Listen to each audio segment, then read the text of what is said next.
పాకిస్తాన్లో మ్యాచ్లు అంటేనే భయం వేస్తుంది, ఎప్పుడెక్కడ బాంబు దాడి జరుగుతుందో అని. తాజాగా ఐసీసీ 2025 ఐసీసీ మ్యాచ్లు జరుగుతున్న టైంలో పాకిస్తాన్లోని పెషావర్లో ఒక ఆత్మాహుతి దాడి కలకలం రేపింది.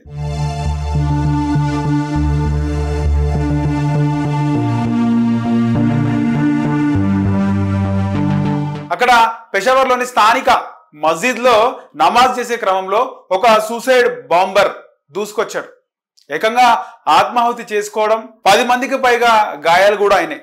సో ఈ సూసైడ్ బాంబ్ కి సంబంధించి ఐసీసీ ట్రోఫీలు నడుస్తున్నాయి. ఐసీసీ మ్యాచ్లకు సంబంధించి అక్కడ నుంచి మ్యాచ్లని, అక్కడ నుంచి ఐసీసీ క్రికెట్ మ్యాచ్లని తరలించాలని చెప్పేసి ఇప్పటికే డిమాండ్ చేస్తున్నారు. ఒక ఐసీసీ భద్రత పైన కూడా ఆందోళనలో ఉన్నారు. ఎలాగైనా అక్కడ నుంచి ఐసీసీ మ్యాచ్లను వేరే దేశాలకు తరలించాలని చెప్పేసి ఇప్పటికే అందరు కూడా మాట్లాడుకుంటున్న వేళ ఈ బాంబు కలకలం రేపింది. సో పాకిస్తాన్ అంటేనే ఎందుకు ఈ విధంగా ఎప్పుడు కూడా ఏదో ఒక చోట ఏదో ఒక ఆత్మాహుతి దాడి జరుగుతూనే ఉంటది. సో పాకిస్తాన్లో మరోసారి బాంబు దాడితో ఉలికిపడింది.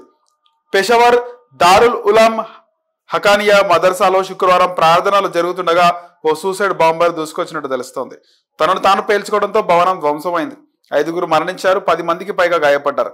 దీంతో వెంటనే పెషావర్లో ఎమర్జెన్సీ విధించారు. ఈ దాడితో ఐసీసీ CT25 భద్రతపై ఆందోళన మొదలైంది. టోర్నీని అక్కడ నుంచి తరలించాలన్న డిమాండ్లు మొదలయ్యాయి. సో ఈ ఐసీసీ టోర్నీలకు సంబంధించి అక్కడ నుంచి తరలించాలని డిమాండ్ చేస్తున్నారు.